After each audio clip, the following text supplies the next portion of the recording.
The Glamour of the Snow by Algernon Blackwood.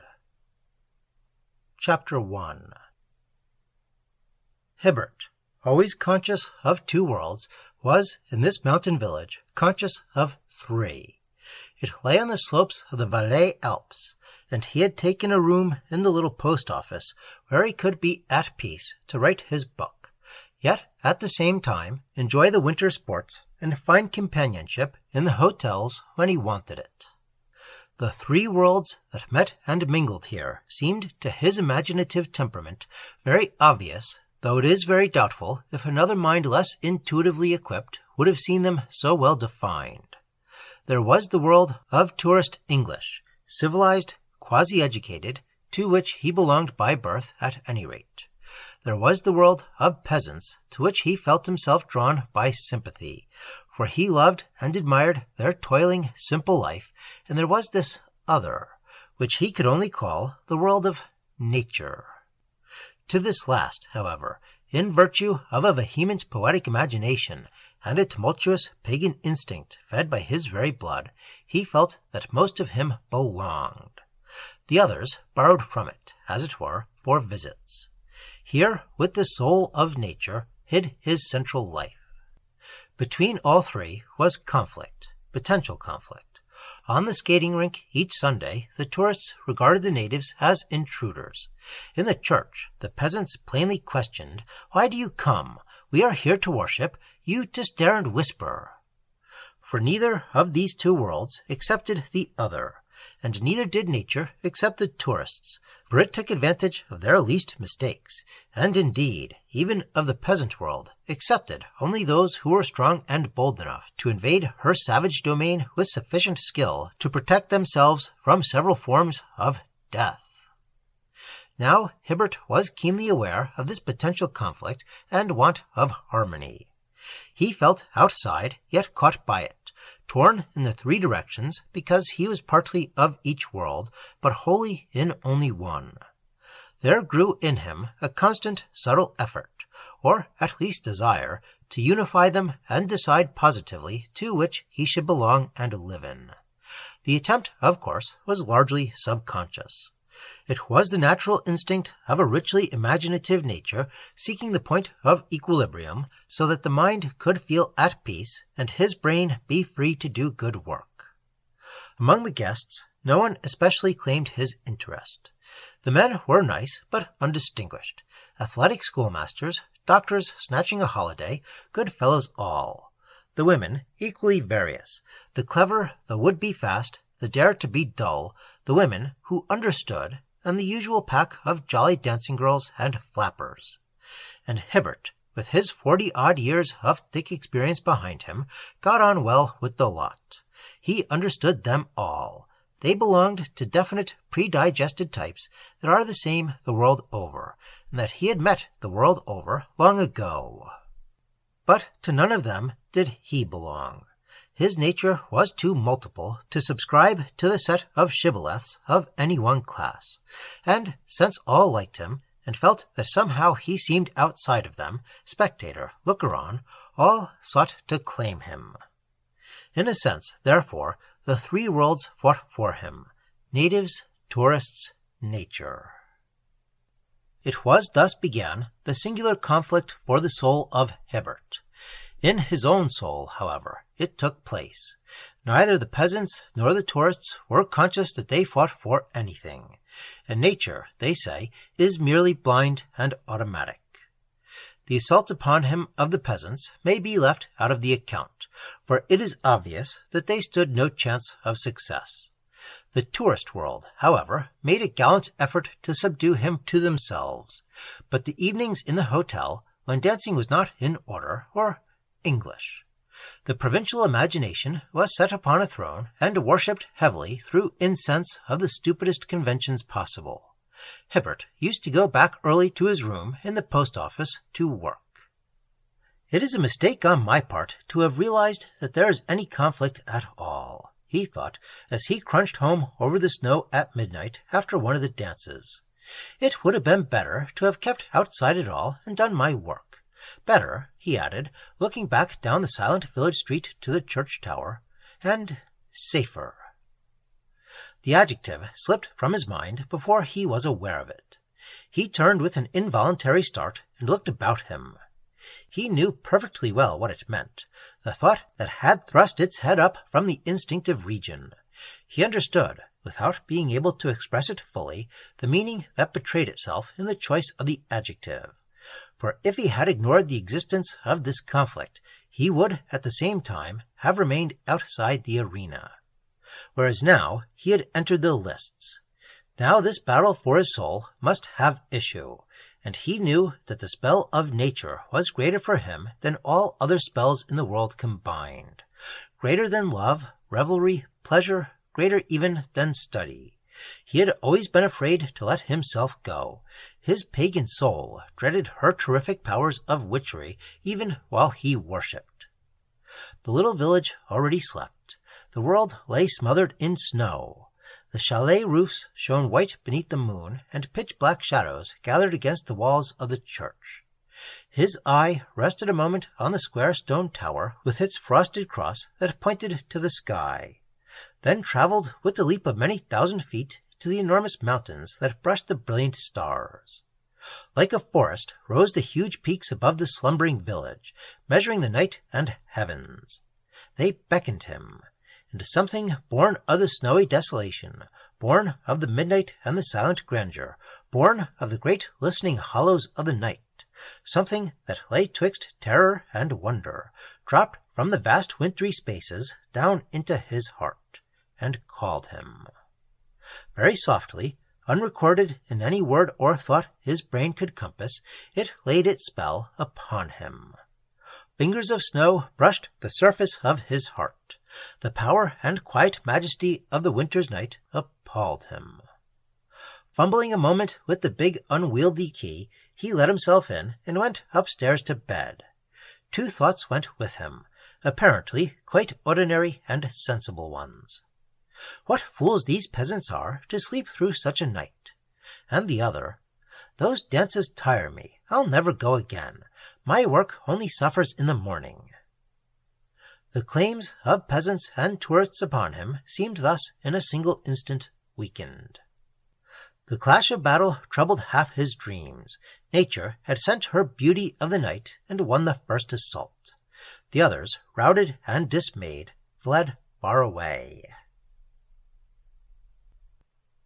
Chapter 2. Don't go back to your dreary old post office. We're going to have supper in my room. Something hot. Come and join us. Hurry up. There had been an ice carnival, and the last party, trailing up the snow slope to the hotel, called him. The Chinese lanterns smoked and sputtered on the wires. The band had long since gone. The cold was bitter, and the moon came only momentarily between high driving clouds. From the shed where the people changed from skates to snow boots, he shouted something to the effect that he was following, but no answer came. The moving shadows of those who had called were already merged high up against the village darkness. The voices died away. Doors slammed. Hibbert found himself alone on the deserted rink. And it was then, quite suddenly, the impulse came to stay and skate alone. The thought of the stuffy hotel room and of those noisy people with their obvious jokes and laughter oppressed him. He felt a longing to be alone with the night, to taste her wonder all by himself there beneath the stars, gliding over the ice. It was not yet midnight, and he could skate for half an hour. That supper party, if they noticed his absence at all, would merely think he had changed his mind and gone to bed. It was an impulse, yes, and not an unnatural one. Yet, even at the time, it struck him that something more than impulse lay concealed behind it. More than invitation, yet certainly less than command, there was a vague, queer feeling that he stayed because he had to, almost as though there was something he had forgotten, overlooked, left undone. Imaginative temperaments are often thus, and impulse is ever weakness. For with such ill-considered opening of the doors to hasty action may come an invasion of other forces at the same time, forces merely waiting their opportunity perhaps. He caught the fugitive warning even while he dismissed it as absurd, and the next minute he was whirling over the smooth ice in delightful curves and loops beneath the moon. There was no fear of collision. He could take his own speed and space as he willed. The shadows of the towering mountains fell across the rink, and a wind of ice came from the forests, where the snow lay 10 feet deep. The hotel lights winked and went out. The village slept. The high wire netting could not keep out the wonder of the winter night that grew about him like a presence. He skated on and on, keen, exhilarating pleasure in his tingling blood, and weariness all forgotten. And then, midway in the delight of rushing movement, he saw a figure gliding behind the wire netting, watching him. With a start that almost made him lose his balance, for the abruptness of the new arrival was so unlooked for, he paused and stared. Although the light was dim, he made out that it was the figure of a woman, and that she was feeling her way along the netting, trying to get in. Against the white background of the snowfield, he watched her rather stealthy efforts as she passed with a silent step over the banked-up snow. She was tall and slim and graceful. He could see that, even in the dark. And then, of course, he understood. It was another adventurous skater like himself, stolen down unawares from hotel or chalet and searching for the opening. At once, making a sign and pointing with one hand, he turned swiftly and skated over to the little entrance on the other side.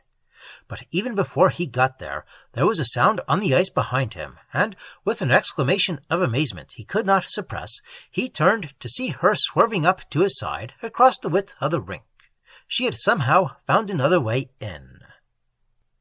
Hibbert, as a rule, was punctilious, and in these free and easy places, perhaps, especially so. If only for his own protection, he did not seek to make advances unless some kind of introduction paved the way. But for these two to skate together in the semi-darkness without speech, often of necessity brushing shoulders almost, was too absurd to think of. Accordingly, he raised his cap and spoke.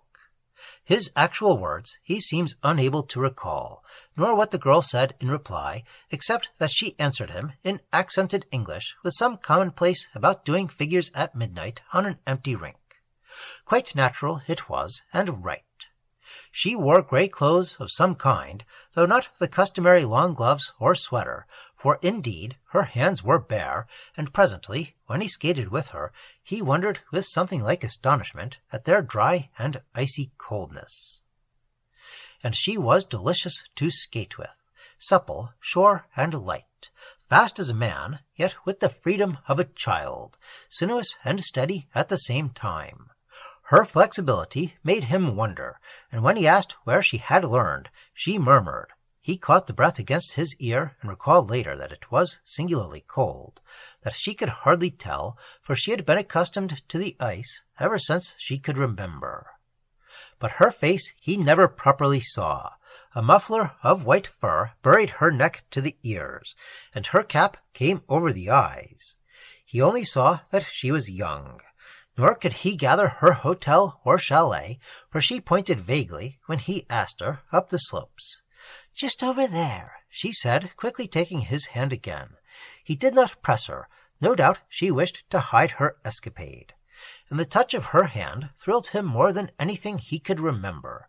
Even through his thick glove he felt the softness of that cold and delicate softness. The clouds thickened over the mountains. It grew darker. They talked very little, and did not always skate together. Often they separated, curving about in corners by themselves, but always coming together again in the center of the rink. And when she left him thus, Hibbert was conscious of missing her. He found a peculiar satisfaction, almost a fascination, in skating by her side. It was quite an adventure, these two strangers, with the ice and snow and night. Midnight had long since sounded from the old church tower before they parted. She gave the sign, and he skated quickly to the shed, meaning to find a seat and help her take her skates off. Yet when he turned, she had already gone. He saw her slim figure gliding away across the snow, and hurrying for the last time round the rink alone, he searched in vain for the opening she had twice used in this curious way. How very queer, he thought, referring to the wire netting. She must have lifted it and wriggled under. Wondering how in the world she managed it, what in the world had possessed him to be so free with her, and who in the world she was, he went up the steep slope to the post office, and so to bed, her promise to come again another night still ringing delightfully in his ears. And curious were the thoughts and sensations that accompanied him. Most of all, perhaps, was the half-suggestion of some dim memory that he had known this girl before, had met her somewhere, more, that she knew him. For in her voice, the low, soft, windy little voice it was, tender and soothing for all its quiet coldness, there lay some faint reminder of two others he had known, both long since gone, the voice of the woman he had loved, and the voice of his mother. But this time through his dreams there ran no clash of battle. He was conscious, rather, of something cold and clinging that made him think of sifting snowflakes climbing slowly with entangling touch and thickness round his feet.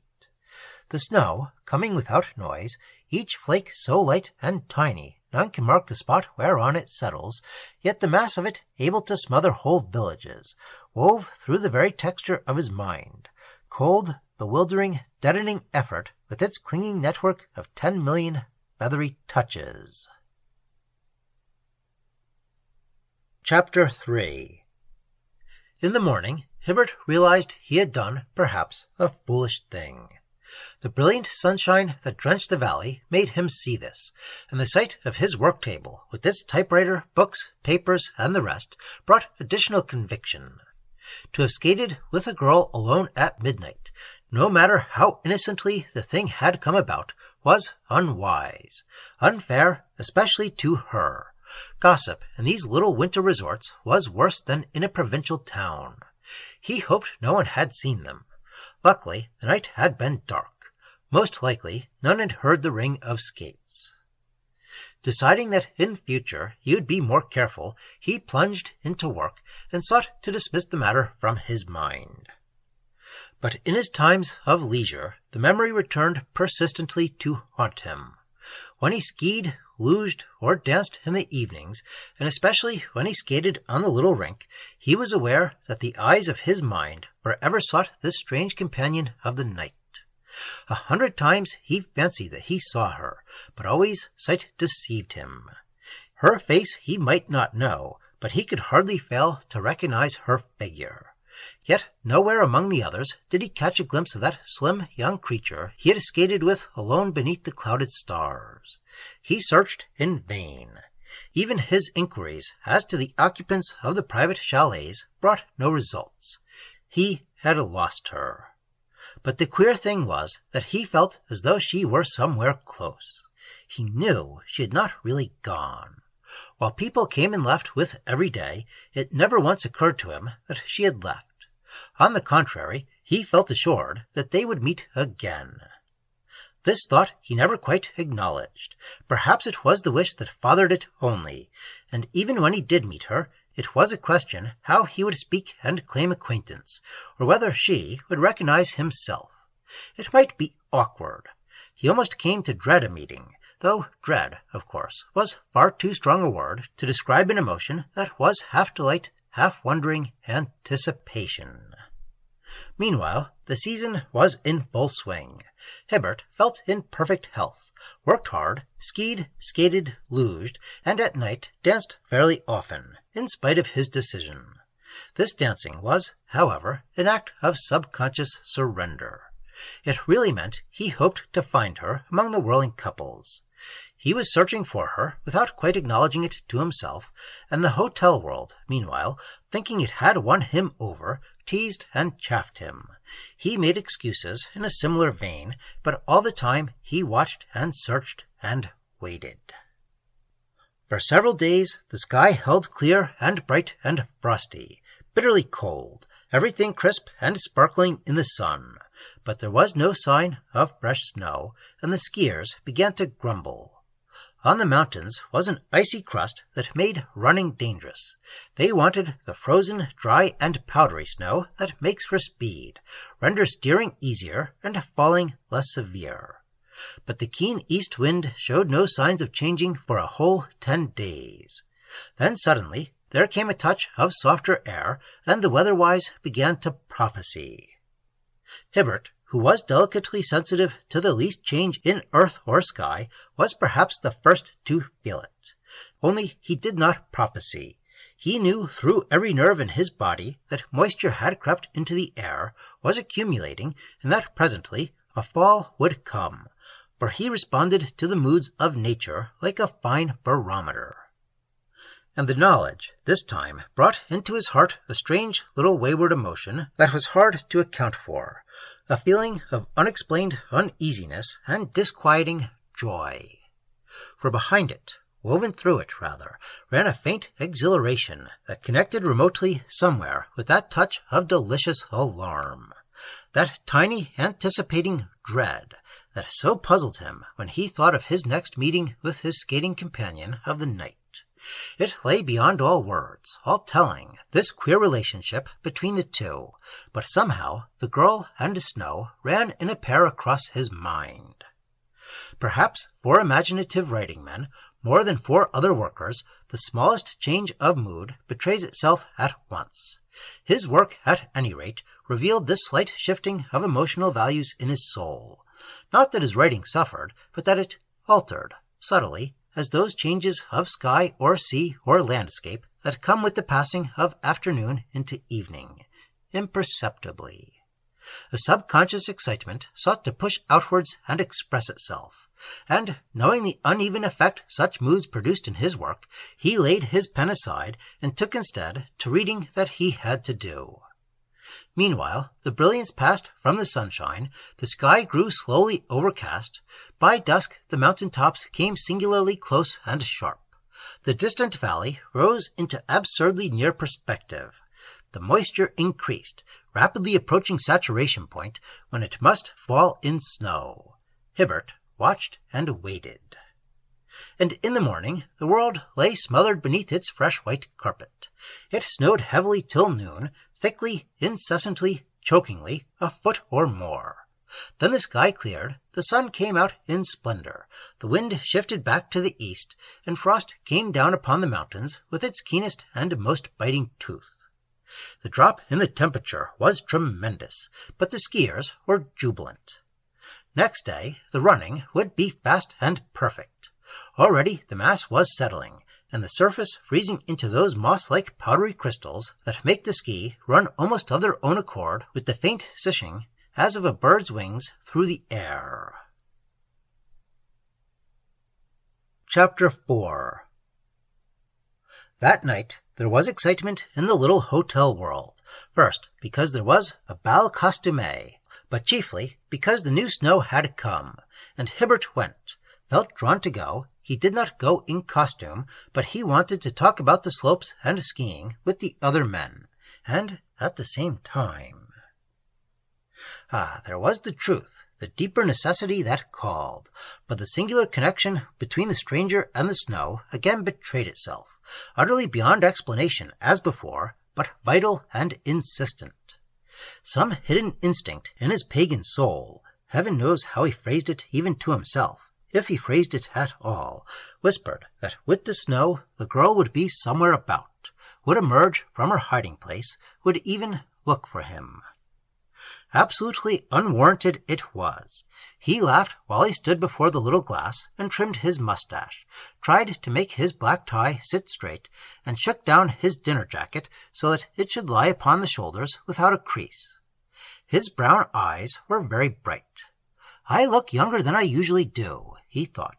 It was unusual, even significant, in a man who had no vanity about his appearance, and certainly never questioned his age or tried to look younger than he was. Affairs of the heart, with one tumultuous exception that left no fuel for lesser subsequent fires, had never troubled him. The forces of his soul and mind, not called upon for work and obvious duties, all went to nature. The desolate wild places of the earth were what he loved. night and the beauty of the stars and snow. And this evening he felt their claims upon him mightily stirring. A rising wildness caught his blood, quickened his pulse, woke longing and passion too, but chiefly snow. The snow whirred softly through his thoughts like white seductive dreams, for the snow had come, and she, it seemed, had somehow come with it, into his mind. And yet he stood before that twisted mirror and pulled his tie and coat askew a dozen times, as though it mattered. What in the world is up with me? He thought. Then, laughing a little, he turned before leaving the room to put his private papers in order. The green morocco desk that held them he took down from the shelf and laid upon the table. Tied to the lid was the visiting card with his brother's London address in case of accident. On the way down to the hotel, he wondered why he had done this, for though imaginative, he was not the kind of man who dealt with presentiments. Moods with him were strong, but ever held in leash. It's almost like a warning, he thought, smiling. He drew his thick coat tightly round the throat as the freezing air bit at him. Those warnings one reads of in stories sometimes. A delicious happiness was in his blood. Over the edge of the hills across the valley rose the moon. He saw her silver sheet the world of snow. Snow covered all. It smothered sound and distance. It smothered houses, streets, and human beings.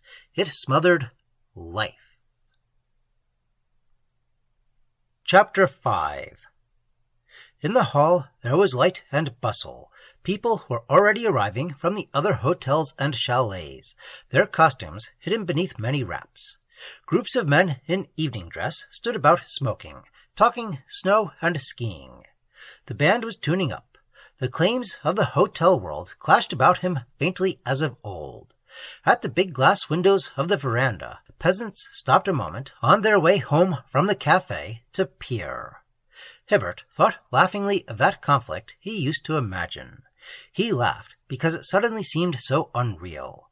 He belonged so utterly to nature and the mountains, and especially to those desolate slopes where now the snow lay thick and fresh and sweet, that there was no question of a conflict at all. The power of the newly fallen snow had caught him, proving it without effort. Out there, upon those lonely reaches of the moonlit ridges, the snow lay ready, masses and masses of it, cool, soft, inviting. He longed for it. It awaited him. He thought of the intoxicating delight of skiing in the moonlight. Thus, somehow, in vivid, flashing vision, he thought of it while he stood there smoking with the other men and talking all the shop of skiing. And, ever mysteriously, blended with this power of the snow, poured also through his inner being the power of the girl. He could not disabuse his mind of the insinuating presence of the two together. He remembered that queer skating impulse of 10 days ago, the impulse that had let her in. That any mind, even an imaginative one, could pass beneath the sway of such a fancy was strange enough, and Hibbert, while fully aware of the disorder, yet found a curious joy in yielding to it. This insubordinate center that drew him towards old pagan beliefs had assumed command. With a kind of sensuous pleasure, he let himself be conquered. And snow that night seemed in everybody's thoughts. The dancing couples talked of it. The hotel proprietors congratulated one another. It meant good sport and satisfied their guests. Everyone was planning trips and expeditions, talking of slopes and telemarks, of flying speed and distance, of drifts and crust and frost. Vitality and enthusiasm pulsed in the very air. All were alert and active, positive, radiating currents of creative life even, into the stuffy atmosphere of that crowded ballroom. And the snow had caused it. All this discharge of eager, sparkling energy was due primarily to the snow. But in the mind of Hibbert, by some swift alchemy of his pagan yearnings, this energy became transmuted. It rarefied itself, gleaming in white and crystal currents of passionate anticipation, which he transferred, as by a species of electrical imagination, into the personality of the girl of the snow. She, somewhere, was waiting for him, expecting him, calling to him softly from those leagues of moonlit mountains. He remembered the touch of that cool, dry hand, the soft and icy breath against his cheek, the hush and softness of her presence in the way she came and the way she had gone again. Like a flurry of snow, the wind sent gliding up the slopes. She, like himself, belonged out there. He fancied that he heard her little windy voice come sifting to him through the snowy branches of the trees, calling his name. That haunting little voice that dived straight to the center of his life, as once, long ago, two other voices used to do. But nowhere among the costumed dancers did he see her slender figure. He danced with one and all, distrait and absent, a stupid partner as each girl discovered, his eyes ever turning towards the door and windows, hoping to catch the luring face, the vision that did not come. And at length, hoping even against hope, for the ballroom thinned, groups left one by one, going home to their hotels and chalets. The band tired obviously. People sat drinking lemon squashes at the little tables, the men mopping their foreheads, everybody ready for bed. It was close on midnight. As Hibbert passed through the hall to get his overcoat and snow boots, he saw men in the passage by the sport room, greasing their ski against an early start. Knapsack luncheons were being ordered by the kitchen swing doors. He sighed. Lighting a cigarette a friend offered him, he returned a confused reply to some question as to whether he could join their party in the morning. It seemed he did not hear it properly. He passed through the outer vestibule between the double glass doors and went into the night. The man who asked the question watched him go, an expression of anxiety momentarily in his eyes. "Don't think he heard you," said another, laughing. "You've got to shout to Hibbert. His mind's so full of his work." "He works too hard," suggested the first, "full of queer ideas and dreams." But Hibbert's silence was not rudeness. He had not caught the invitation, that was all. The call of the hotel world had faded.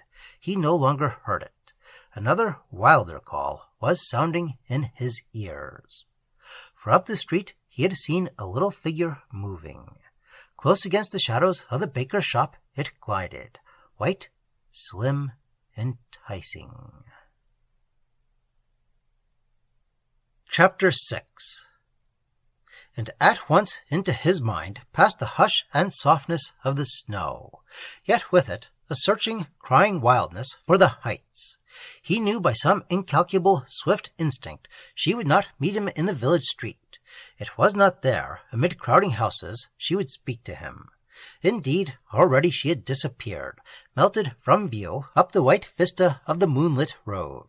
Yonder, he divined, she waited where the highway narrowed abruptly into the mountain path beyond the chalets. It did not even occur to him to hesitate, mad though it seemed, and was this sudden craving for the heights with her, at least for the open spaces where the snow lay thick and fresh.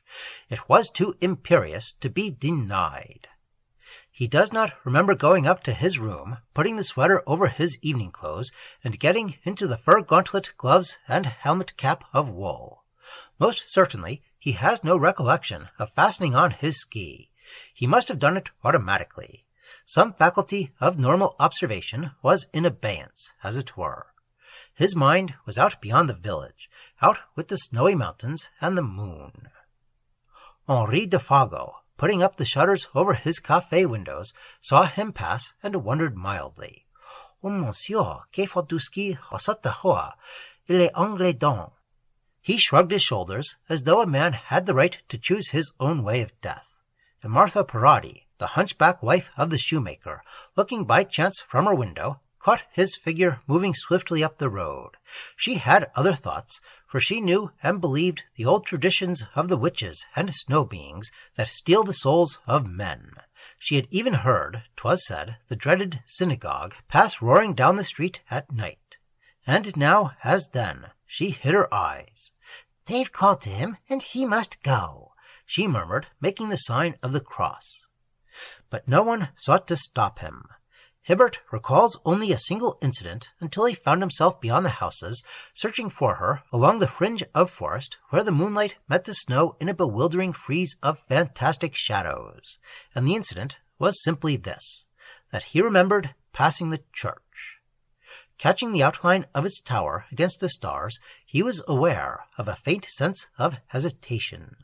A vague uneasiness came and went, jarred unpleasantly across the flow of his excited feelings, chilling exhilaration. He caught the instant's discord, dismissed it, and passed on. The seduction of the snow smothered the hint before he realized that it had brushed the skirts of warning. And then he saw her. She stood there waiting in a little clear space of shining snow, dressed all in white, part of the moonlight and the glistening background, her slender figure just discernible. "I waited, for I knew you would come." The silvery little voice of windy beauty floated down to him. "You had to come." "I'm ready," he answered. "I knew it too." The world of nature caught him to its heart in those few words. The wonder and the glory of the night and snow. Life leaped within him. The passion of his pagan soul exulted, rose in joy, flowed out to her. He neither reflected nor considered, but let himself go like the veriest schoolboy in the wildness of first love. "Give me your hand," he cried. "I'm coming." "A little farther on, a little higher," came her delicious answer. "Here it is too near to the village and the church." And the words seemed wholly right and natural. He did not dream of questioning them. He understood that, with this little touch of civilization in sight, the familiarity he suggested was impossible. Once out upon the open mountains, mid the freedom of huge slopes and towering peaks, the stars and moon to witness and the wilderness of snow to watch, they could taste an innocence of happy intercourse free from the dead conventions that imprison literal minds. He urged his pace, yet did not quite overtake her. The girl always kept just a little bit ahead of his best efforts. And soon they left the trees behind and passed on to the enormous slopes of the sea of snow that rolled in mountainous terror and beauty to the stars. The wonder of the white world caught him away. Under the steady moonlight it was more than haunting. It was a living, white, bewildering power that deliciously confused the senses and laid a spell of wild perplexity upon the heart. It was a personality that cloaked and yet revealed itself through all this sheeted whiteness of snow. It rose, went with him, fled before, and followed after. Slowly it dropped lithe, gleaming arms about his neck, gathering him in. Certainly some soft persuasion coaxed his very soul, urging him ever forwards, upwards, on towards the higher icy slopes. Judgment and reason left their throne, it seemed, completely, as in the madness of intoxication. The girl, slim and seductive, kept always just ahead, so that he never quite came up with her. He saw the white enchantment of her face and figure, something that streamed about her neck, flying like a wreath of snow in the wind, and heard the alluring accents of her whispering voice that called from time to time, "A little farther on, a little higher, then we'll run home together." Sometimes he saw her hand stretched out to find his own, but each time, just as he came up with her, he saw her still in front, the hand and arm withdrawn. They took a gentle angle of ascent. The toil seemed nothing. In this crystal wine-like air, fatigue vanished. The sishing of the ski through the powdery surface of the snow was the only sound that broke the stillness. This, with his breathing and the rustle of her skirts, was all he heard. Cold moonshine, snow, and silence held the world. The sky was black, and the peaks beyond cut into it like frosted wedges of iron and steel. Far below, the valley slept, the village long since hidden out of sight. He felt that he could never tire. The sound of the church clock rose from time to time faintly through the air, more and more distant. "Give me your hand. It's time now to turn back." "Just one more slope," she laughed. "That ridge above us. Then we'll make for home." And her low voice mingled pleasantly with the purring of their ski. His own seemed harsh and ugly by comparison. "But I have never come so high before. It's glorious. The world of silent snow and moonlight, and you. You're a child of the snow, I swear. Let me come up, closer, to see your face and touch your little hand." Her laughter answered him. "Come on, a little higher. Here we're quite alone together." "It's magnificent," he cried. "But why did you hide away so long? I've looked and searched for you in vain ever since we skated." He was going to say 10 days ago, but the accurate memory of time had gone from him. He was not sure whether it was days or years or minutes. His thoughts of earth were scattered and confused. "You've looked for me in the wrong places," he heard her murmur just above him. "You looked in places where I never go. Hotels and houses kill me. I avoid them." She laughed, a fine, shrill, windy little laugh. "I loathe them too." He stopped. The girl had suddenly come quite close. A breath of ice passed through his very soul. She had touched him. "But this awful cold!" he cried out sharply. "This freezing cold that takes me! The wind is rising. It's a wind of ice. Come, let us turn."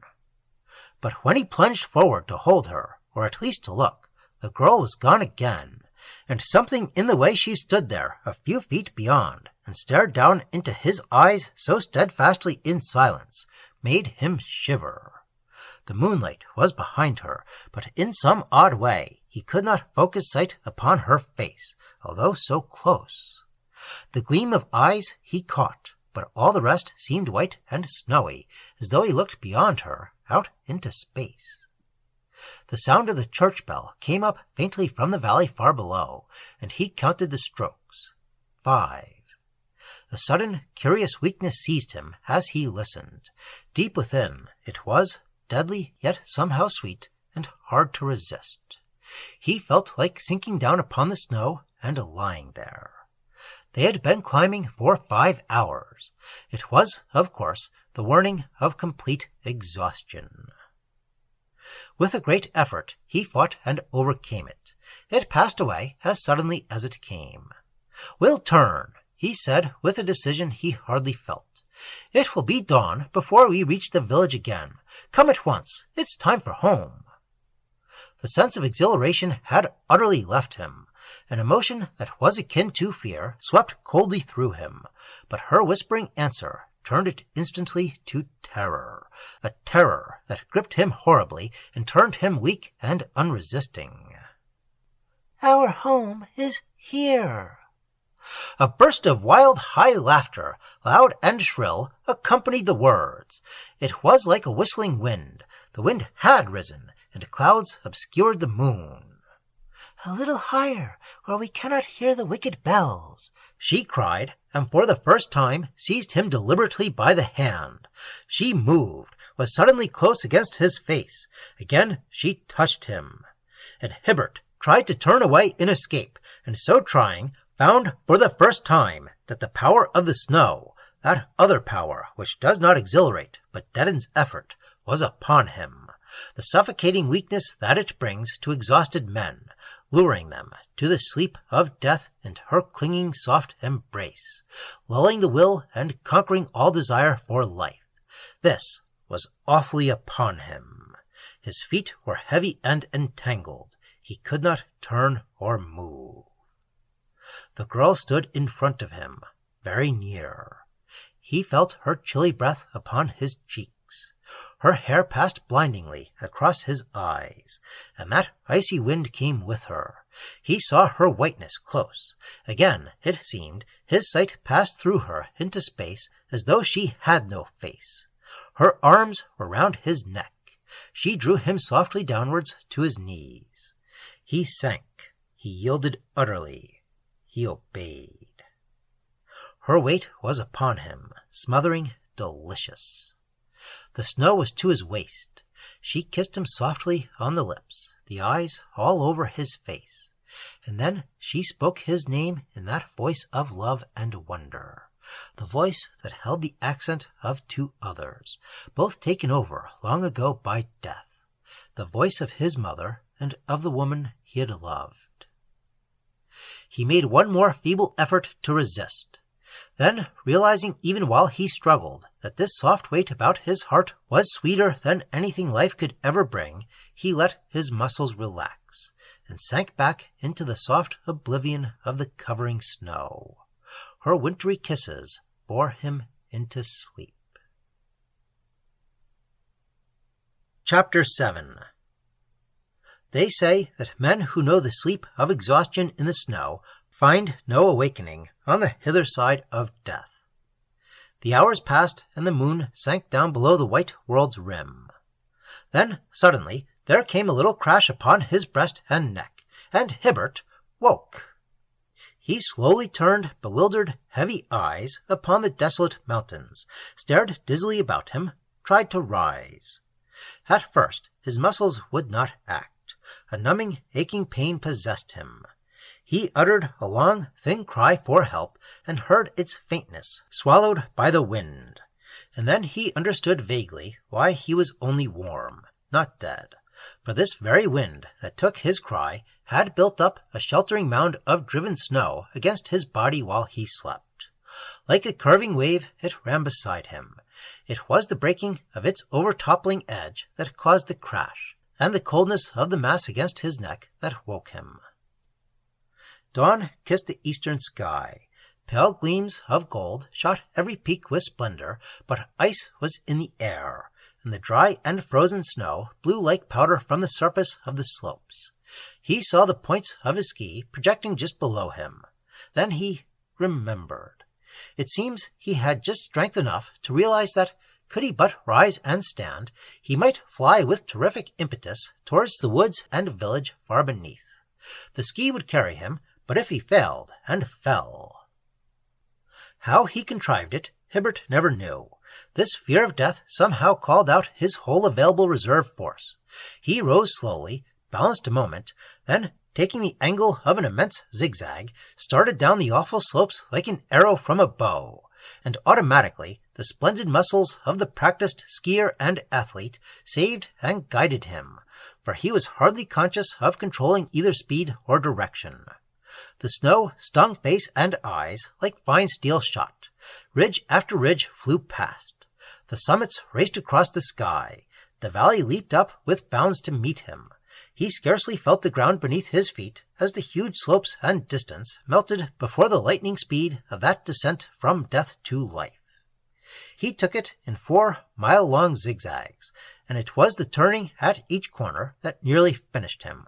For then the strain of balancing taxed to the verge of collapse the remnants of his strength. Slopes that have taken hours to climb can be descended in a short half-hour on ski, but Hibbert had lost all count of time.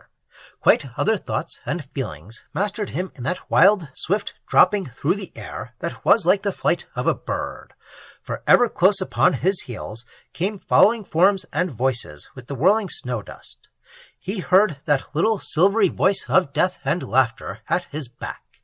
Shrill and wild, with the whistling of the wind past his ears, he caught its pursuing tones, but in anger now, no longer soft and coaxing. And it was accompanied. She did not follow alone. It seemed a host of these flying figures of the snow chased madly just behind him. He felt them furiously smite his neck and cheeks, snatch at his hands, and try to entangle his feet and ski in drifts. His eyes they blinded, and they caught his breath away. The terror of the heights and snow and winter desolation urged him forward in the maddest race with death a human being ever knew. And so terrific was the speed that before the gold and crimson had left the summits to touch the ice lips of the lower glaciers, he saw the friendly forest far beneath swing up and welcome him. And it was then, moving slowly along the edge of the woods, he saw a light. A man was carrying it. A procession of human figures was passing in a dark line laboriously through the snow. and he heard the sound of chanting. Instinctively, without a second's hesitation, he changed his course. No longer flying at an angle as before, he pointed his ski straight down the mountainside. The dreadful steepness did not frighten him. He knew full well it meant a crashing tumble at the bottom, but he also knew it meant a doubling of his speed, with safety at the end. For though no definite thought passed through his mind, he understood that it was the village curé who carried that little gleaming lantern in the dawn, and that he was taking the host to a chalet on the lower slopes, to some peasant in extremis. He remembered her terror of the church and bells. She feared the holy symbols. There was one last wild cry in his ears as he started, a shriek of the wind before his face, and a rush of stinging snow against closed eyelids, and then he dropped through empty space. Speed took sight from him. It seemed he flew off the surface of the world. Indistinctly, he recalls the murmur of men's voices, the touch of strong arms that lifted him, and the shooting pains as the ski were unfastened from the twisted ankle. For when he opened his eyes again to normal life, he found himself lying in his bed at the post office with the doctor at his side. But for years to come, the story of Mad Hibbert's skiing at night is recounted in that mountain village. He went, it seems, up slopes and to a height that no man in his senses ever tried before. The tourists were agog about it for the rest of the season, and the very same day 2 of the bolder men went over the actual ground and photographed the slopes. Later, Hibbert saw these photographs. He noticed one curious thing about them, though he did not mention it to anyone. There was only a single track.